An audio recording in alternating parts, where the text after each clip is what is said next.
It's 5:30 in the morning, and this is my enclosure out here. The magpies come to eat, and I just put up my squirrel feeder, chocolate squirrel feeder, and the magpies will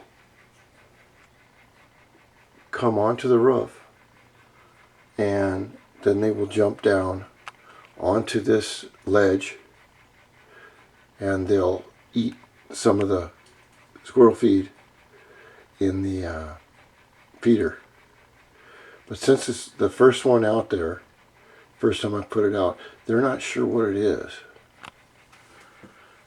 I have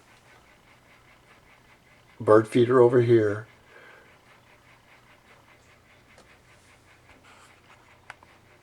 right here, and then I have this chucking nut thing full of squirrel food.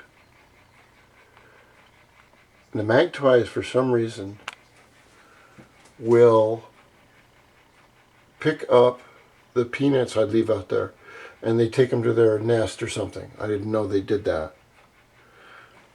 So there was 2 of them out there. I'm gonna record this because I'm in a new phase of my life. It's bird watching. Okay, 5:30 in the morning.